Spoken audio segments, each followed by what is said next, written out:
The first time I saw the crash, I didn't know what it was. A metallic wreckage lay smoldering in the middle of the desert, oddly shaped, with alien glyphs etched across its hull. The sun glinted off its surface like liquid mercury, and a strange hum vibrated through the air, barely perceptible but unnerving enough to make my hair stand on end. I was just an ordinary repairman, one who fixed broken drones, satellites, and sometimes antique hover cars.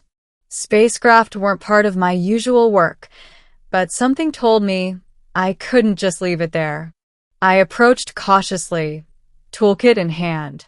The hull was warm, almost alive. Small panels slid open as if responding to my presence, revealing complex machinery beyond anything I'd ever seen. Lights flickered inside, and then I noticed movement, a figure crawling out from under the wreckage. She, or it, was unlike any life form I had ever encountered. Lean and elegant, with elongated limbs and translucent skin that shimmered faintly under the sunlight, her eyes were deep pools of violet that seemed to pierce right through me. She didn't speak. Instead, her gaze conveyed panic, urgency, and something else, trust. I think she's asking for help, I murmured to myself. My hands shook slightly as I opened my toolkit. I had no idea where to start. It wasn't long before I realized the crash wasn't severe, at least for her ship. The main problem was the energy core, a cylindrical device glowing faintly, covered in glyphs I couldn't read.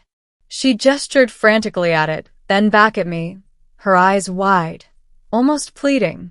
I understood. If I didn't fix it, she wouldn't get off this planet alive.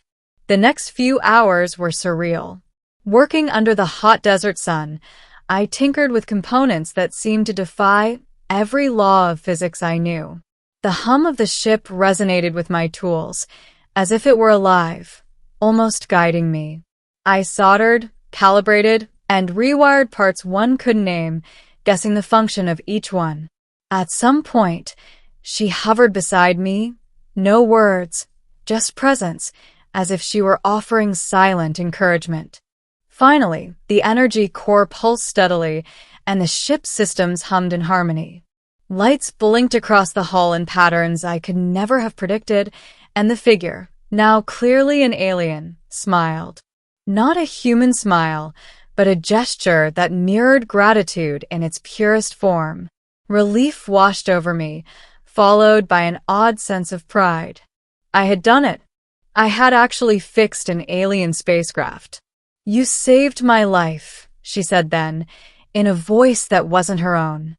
It resonated in my head, melodic and warm, vibrating against my skull.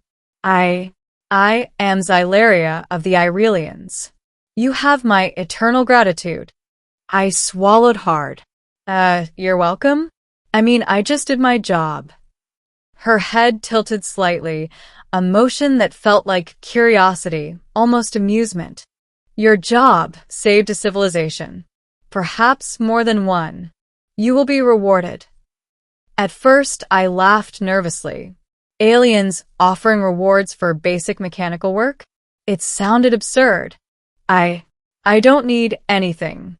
Seriously, I'm just a repairman. But Xylaria's eyes didn't waver. "This is no ordinary request. You have helped me when no one else would, and you will be given a choice. Accepting will change your life forever." Her words hung in the air. Change my life forever? My mind raced with possibilities. Money? Technology? Travel? Knowledge? Fame? None of them seemed real or enough. She gestured again, and before I could respond, the ship's doors opened fully, revealing the inside. It was a breathtaking spectacle. The walls shimmered like liquid crystal, corridors glowing faintly in soft blues and purples. Panels displayed constellations I didn't recognize. A holographic map appeared, showing hundreds of star systems connected by pulsing energy lines. I realized then what she meant. Accepting her offer wouldn't just improve my life, it would uproot it entirely. What is it you're offering? I asked cautiously, my heart pounding. Xylaria extended a slender hand. Knowledge. Travel. Power beyond your world's understanding. You could see the universe as we do. Learn the secrets of the stars. Help civilizations you have never imagined. Or you may decline and return to your life unchanged. I stared at her, struggling to comprehend. My life was simple, comfortable, predictable, but safe. Accepting her offer meant leaving everything behind. My home, my friends, my identity as a repairman. And yet the temptation was intoxicating. To see the galaxy, to understand alien technology, to be more than just a man fixing drones, it felt like standing at the edge of eternity. I thought of the countless nights I'd spent staring at the stars, imagining life beyond Earth. And now, the stars themselves were reaching out to me. I don't know if I can, I admitted, my voice small. Xylaria's eyes softened. Fear is natural. It is not a weakness. It is the human condition. But hesitation will not last forever. The offer is yours for the duration of the night. At dawn, I must depart, with or without you. I nodded, my mind racing. I walked around the ship, touching the walls, feeling the hum of energy beneath my fingertips. The thought of leaving everything familiar was terrifying, but the idea of never knowing what lay beyond my sky was more terrifying still.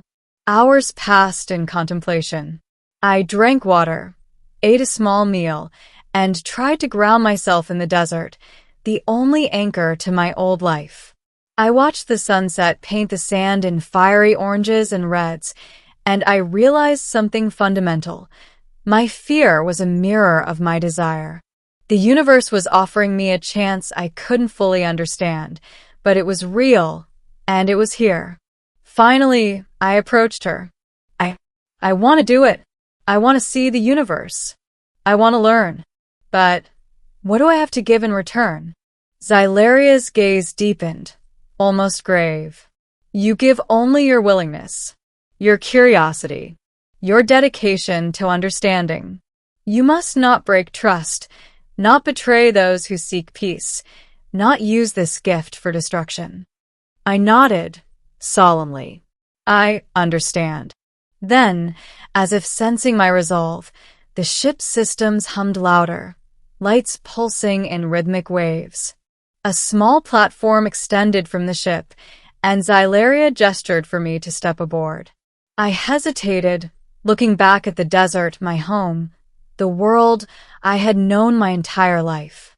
But then I exhaled, took a step forward, and felt the floor beneath me shift and rise. The desert disappeared beneath my feet. The stars opened up like a vast ocean. I was floating among them, weightless, and the ship moved with a grace I had never imagined. My heart raced as Xylaria guided me through the corridors, showing me consoles that translated alien language into intuitive forms I could understand. We traveled through systems that seemed impossible, worlds of crystal oceans, forests glowing in ultraviolet light, cities suspended in the clouds. I saw civilizations rise and fall, learned the principles of energy manipulation that could power planets, and glimpsed the fragile interconnectivity of life across galaxies. And yet, amidst all this wonder, I felt the gravity of choice. I had chosen to leave home, to accept the unknown. But I had also chosen responsibility. With power comes burden. With knowledge comes accountability. Every decision I made, every action I took in this vast network of stars could ripple across civilizations. Days, weeks, or perhaps months passed. I couldn't measure time the same way anymore. And yet, I felt alive in ways I had never known. The offer had been everything Xylaria promised, and far more. Finally, the ship returned to a quiet orbit around Earth. She turned to me, her violet eyes calm. You have done well, human. You have embraced the unknown, yet honored it. You are now a guardian of knowledge, a traveler among worlds. But remember, your life is yours to shape. The stars will call you, but they will not command you. Choose wisely. I nodded, understanding the weight of her words. She placed a small device in my hand, a personal star map, a communicator, a key to the network of civilizations I had begun to understand. And then she departed, disappearing into the starlit sky, leaving me floating alone, yet profoundly connected. I returned to Earth, to my home, to the life I had known, but I was changed forever. I had helped the aliens. Accepting their offer had been the hardest choice of my life, and yet it was the one that defined me. I looked up at the night sky, and for the first time, I didn't just see stars. I saw possibilities. I saw worlds. I saw my place among them.